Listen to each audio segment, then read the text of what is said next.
ये इश्क नहीं आसान, बस इतना समझ लीजिए, एक आग का दरिया है और डूब के जाना है।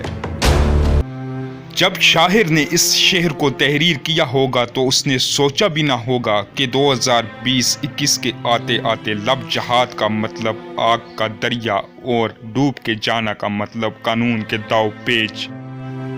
मध्य प्रदेश, उत्तर प्रदेश और हरियाणा के बाद बीजेपी की सबसे बड़ी साजिश लब जहाद कानून को कश्मीर के अंदर इम्प्लीमेंट करना, ताकि सिखों और मुस्लिम की यूनिटी को नुकसान पहुंचाया जाए। It mocked the law on forced conversion in Uttar Pradesh and Madhya Pradesh, also requested a similar law in Jammu and Kashmir. Sirsa also demanded a law that would warrant permission of parents in inter-religion marriages in order to prevent forced nikahs of Sikh girls. Sirsa met the Lieutenant Governor of Jammu and Kashmir and took up the issue. As per Manjinder Singh Sirsa, the governor had agreed to set up a minority commission to यहाँ सवाल ये पैदा होता है कि आया कि हिंदुस्तानी government के पास ऐसा कोई डेटा मौजूद है कि लफ्ज जहाद को या लव जहाद को साबित किया जा सके। धर्म परिवर्तन करके आने वाली लड़कियों का निकाह पढ़ाया जावे, ऐसी मुसलमानों में न कोई संस्था है, न ऐसा कोई इदारा है, न ऐसा कोई मदरसा है, न ऐसा कोई कॉलेज है, न ऐसी कोई सोसाइटी है। कहीं भी इसका हमारे यहाँ कोई इंतज़ाम या तसव्वुर ही नहीं है। यानी जिस चीज़ को हम पसंद नहीं करते उसका इंतज़ाम क्यों? क्या दो अलग मज़ाहिब के इंसानों के दरमियान मोहब्बत को हम लव जहाद कहेंगे? This is one such couple, a Hindu woman and a Muslim man from Uttar Pradesh, married and living in hiding, speaking to us on the condition we do not reveal their identities. हमारी life का danger है, like हम दोनों की जान भी जा सकती है इस चीज़ में, बिकॉज मारना पीटना ये सब तो वो कर चुके हैं और उन्होंने हमें जान से मारने का भी थ्रेट दिया था। इवन मुझे मेरी फैमिली ने ही दिया था। पार्टनर बनने के लिए मैंने इनको प्रपोज किया तो मैंने डायरेक्ट पूछा था कि शादी करोगी मेरे से, तो बोला शादी ही करूंगी तुमसे, बॉयफ्रेंड गर्लफ्रेंड नहीं बन सकते हैं हम। तो तब से वो चीज़ हमारे माइंड में सेट हो गई थी और वो चीज़ नेचुरल थी, क्योंकि उसके बाद बहुत सारे चैलेंजेस आए तो हमने वो अपने आप फेस किए। ऐसा नहीं था कि किसी ने बैकअप किया हो, बैक ऑफ किया हो चीज़ों से, किसी ने गिव अप नहीं किया, वो अपने आप नेचुरल था। हमें नहीं कन्वर्ट करना था, ना मुझे करना था ना इनको करना था, तो लव जिहाद जैसी चीज़ तो हमारे बीच में है ही नहीं। हिंदुस्तान जो अपने आप को दुनिया की सबसे बड़ी डेमोक्रेसी समझता है, क्या अब भारत के अंदर बच्चियों की शादी लोगों के जत्थे या हुकूमत करवाएगी?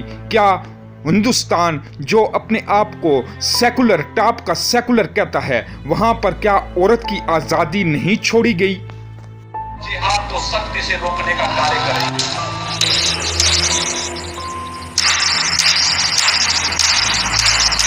मेरा मैसेज है उन जिहादी कुत्तों के लिए जो लोग हमारी हिंदू बहन बेटियों के साथ। उनको पहले से मेरी चेतावनी,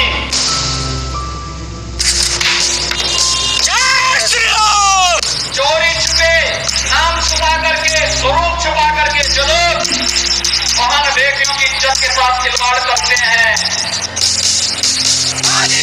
अगर वो एक हिंदू बालिका को ले जाएंगे तो कम से कम 100 मुस्लिम बालिकाओं को, अगर एक हिंदू को मारेंगे तो 100 को हम भी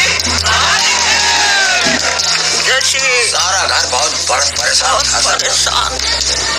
जी हमारी हिंदू बहन बेटों के साथ लज्जात करने वालों को हम बकरी की तरह काट डालने की भी ताकत रखते हैं। ये हम तो हमारे दादा परदादा परदादा सब यही पर खत्म हो गए। अभी अब आपस में सब मेलजोल है, ऐसी कोई बात नहीं, सब आपस में सब मिलजुल कर रहे हैं।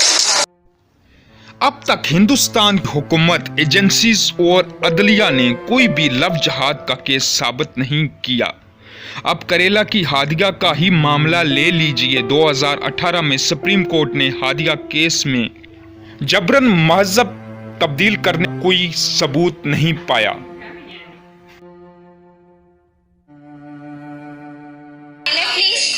ഞാൻ പറയുന്നതാണ് 2 ദിവസത്തിന് ശേഷം എനിക്ക് ക്ലിയർ ആയിട്ട് എനിക്ക് ഇവിടെ എന്തൊക്കെ ഫെസിലിറ്റീസ് കിട്ടുന്നില്ല, ഞാൻ ആഗ്രഹിച്ച ഫ്രീഡം ഇതാണോ അല്ലേ, ഇതുവരെ ഒരു ന്യൂസോ ഒന്നോ ഞാൻ ഇതുവരെയും കണ്ടിട്ടില്ല. എൻ്റെ കയ്യിൽ ഒരു ഫോണില്ല, ഞാനൊന്നും സത്യം പറഞ്ഞ ഒരാളായിട്ട് കോൺടാക്ട് ചെയ്തില്ല.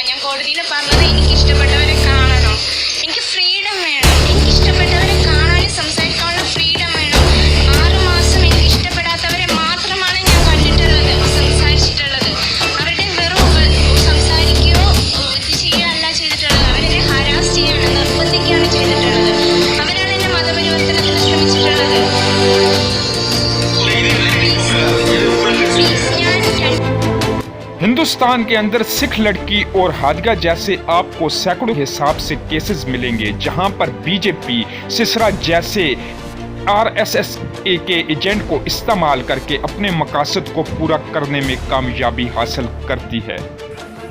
आपका अपने पति के साथ झगड़े में उसके बाद क्या हुआ था? आपने क्या थाने में कोई शिकायत दी थी, कोई एफआईआर कराई थी? पूरी बात बताइए। नहीं भैया, हम थाने में नहीं गए थे। यहाँ पे मतलब भाजपा वाले खुद आए थे, उन्होंने हमसे धमकी दी कि अब ये मोहम्मदन है जो हिंदू है, मतलब उसने विवाद कर दिया। तो ये हुआ कि इनको भगाओ। हमने कहा ठीक है, हम हटा देंगे, हम रहेंगे, बच्चे चले गए। कहते तुमको भी हम फंसा देंगे, ये कर देंगे। पंकज तिवारी ने कहा। तो हमने डर के मारे हमने कहा ठीक है, हम समझौता कर लेंगे। लेकिन हमको ये नहीं पता था कि कोर्ट में कि लोग को इतना फंसा। मेरे आगे कोई नहीं है, वही कमाता तो वही आज हमारे बच्चे कौन कमाए कौन खिलाएगा। आपने जो एफआईआर लिखवाई है, रिपोर्ट लिखवाई है, उसमें ये कहा है कि आपके बच्चे का खतना करा दिया गया। आपको पता नहीं था कि वो मुसलमान है, उसने आपसे शादी कर ली? नहीं भी हमें पता था कि वो मोहम्मदन है। मेरे बच्चे खतना इतना कुछ भी नहीं हुआ, आप लोग देख सकते हैं। उसका खतना इतना कुछ भी नहीं हुआ। हिंदू रिवाज में ही हम लोग रहते थे। नहीं तो रिपोर्ट किसने लिखाई थी? रिपोर्ट इन पंकज तिवारी हैं, विकास जायसवाल थे, और ये संजय मिश्रा और अर्चना मिश्रा, पता है क्या नाम है, ये सब आए थे। क्या कहा? हमसे जबरदस्ती लिखवाई थी। हम नहीं चाहते थे कि मेरा आदमी फंसे। आज हमारे घर में आटा दाल जब कुछ नहीं, कौन देगा? क्या नाम है आपके पति का? नौसाद। कहाँ है वो, कुछ पता है? पता नहीं, आज कल नवस्था में थे, नवस्था से हमने नाश्ता खाना न दे रहे, कहते कि चौबेपुर दे देंगे। पता ही नहीं चला हमको कहाँ रखा गया। हम खुद परेशान हैं। अपना नाम बताइए। हमारा नाम सपना। कितने साल हुए नौशाद से शादी को आपके? 7 साल हो गए। कितने बच्चे हैं? हमारे 3 बच्चे, दो बच्चे हमारे पहले मतलब डिवोर्स हो चुका, 2 बच्चे उनसे, 1 बच्चा इनसे है मेरा। कोई शिकायत नहीं है आपको? हमें कोई नौशाद शिकायत नहीं है, बस हम खुद ही ढूंढ रहे कि वो कहाँ आते हैं। खुद पर बच्चे भी हमारे रो रहे। दोस्तों, अपने हिस्से का जहाद करते हुए वीडियो को ज़्यादा से ज़्यादा शेयर कीजिए, लाइक कीजिए और सब्सक्राइब कीजिए। अगली वीडियो तक के लिए इजाज़त दीजिए। अल्लाह हाफिज़।